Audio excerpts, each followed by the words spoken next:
তো তারপরে এই জায়গাটা কেনা হয় 1996 সালে। এটা কাটোয়ার বাবুদের জায়গা ছিল। তো এটা 18 বিঘের মতো সম্পত্তি।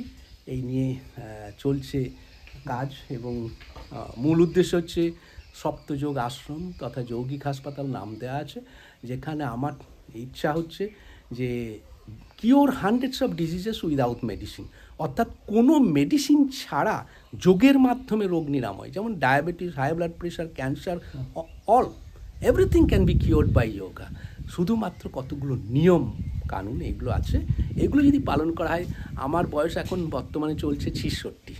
আমি কোনো মেডিসিন নিই না, আমার প্রেশার, সুগার সব কিছু নর্মাল, এবং আমি সকাল থেকে সন্ধ্যে পর্যন্ত কাজে ব্যস্ত থাকি, ঝাড়ু দিই, গাছপালা কাটি, পরিষ্কার করি, হ্যাঁ, বিভিন্ন কাজে, সাথে যোগ ধ্যান এগুলো তো রয়েছেই। তো আমার তো, আমি মনে করি I am getting younger and younger every day, মানে আবার যেন যৌবন শক্তি ঘুরিয়ে আসছে এই যোগটাই পাড়ি দিতে, আর কিছু না।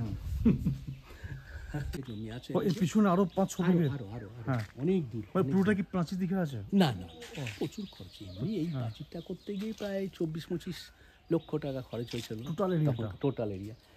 18 বিঘে? এইটা 18 বিঘে নয়, এটা ওই 12 বিঘে সামথিং।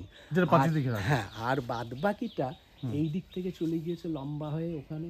মানে প্রপোজ প্ল্যান ছিল এখানে একটা অরফ্যানেজ তৈরি করা, ইংলিশ মিডিয়াম স্কুল। তো এখন সেটা তো হয়ে উঠলো না, অনেক আন্দোলন হলো। তো আমি চেষ্টা করছি এটাকে তৈরি করা এবং এটাকে ডোনেট করা দেশের জন্যে, দেশের স্বার্থে আমি করছি। বর্তমানে আমি এখন সুইজারল্যান্ডের বাসিন্দা, কিন্তু আমি ভারতীয় নাগরিক, মনে প্রাণে ভারতীয়, এবং আমি আমার নাগরিকত্ব ত্যাগ করিনি, শুধুমাত্র বাসিন্দা হিসেবে আছি। এবং ওখান থেকে যা আয় হচ্ছে সব এসে এই আশ্রমে ব্যয় হচ্ছে। নিয়ার অ্যাবাউট 8 crore রুপিস এখানে ব্যয় হয়ে গেছে অলরেডি, এবং আরও আমি চাইছি আরও ডেভেলপ করার ইচ্ছা আছে। এবং আলটিমেটলি এটা যদি মানুষ একে অ্যাকসেপ্ট করে যোগের দ্বারা, আজকে যে মেডিসিন খেয়ে খেয়ে মানুষের রোগ আর সারছে না, আমি উপলব্ধি করছি অনেক রোগ যেটা কোনো দরকার নেই কোনো মেডিসিনের, কোনো কিচ্ছু না, অনলি ফর ক্লিনজিং, মানে যেটা আমরা শঙ্কর প্রক্ষালন বলছি, তার সাথে ফাস্টিং অর্থাৎ উপবাস এবং কিছু যৌগিক ক্রিয়া, আসন প্রাণায়াম, রোগ থাকবে না শরীরে। এটা আমার মূল উদ্দেশ্য। আজকে আমি মোর দেন 50 ইয়ার্স আমি এই যোগে আছি, তার মধ্যে 40 বছর সারা বিশ্বের বিভিন্ন দেশে আমি ঘুরছি। মানে আমার 80 বারের ওপর তো আমেরিকা যাওয়া হয়ে গেছে, তারপরে তো সুইজারল্যান্ড তো এখন ঘর, মানে 120-30 বার হয়ে গেল, জার্মানিও তাই। এইরকমভাবে বহু দেশ আমি ঘুরছি। আমার বয়স 24 বছর বয়স থেকে আমি ঘুরছি, শুধু ঘুরছি এই যোগ নিয়ে, যোগ চর্চা করতে করতে।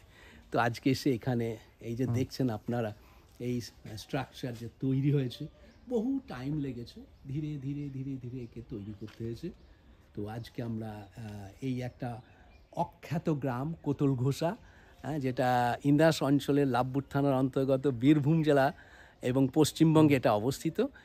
একদম এটা রুরাল এরিয়া, যেখানে পরিষ্কার কথা বলতে গেলে পলিউশন ফ্রি, নয়েজ ফ্রি, এবং রাতে শেয়ালের ডাক শুনতে পাওয়া যাবে, বিভিন্ন পশু পাখি তারা আসে, এখানে কোনো রকম ডিস্টার্ব নেই। এক কথায় বলতে গেলে আমরা শ্বাস নিয়ে বাঁচতে পারবো এখানে, যার জন্য এখানে হাজার হাজার গাছ লাগানো আছে, একটা জঙ্গলের মতন তপবন সৃষ্টি করেছি, যেটা আমাদের শাস্ত্রে লেখা আছে, যোগ শাস্ত্রে, যে যোগ চর্চা এই রকম পরিবেশের মধ্যে দরকার, তাহলে শরীর মন সুস্থ থাকবে।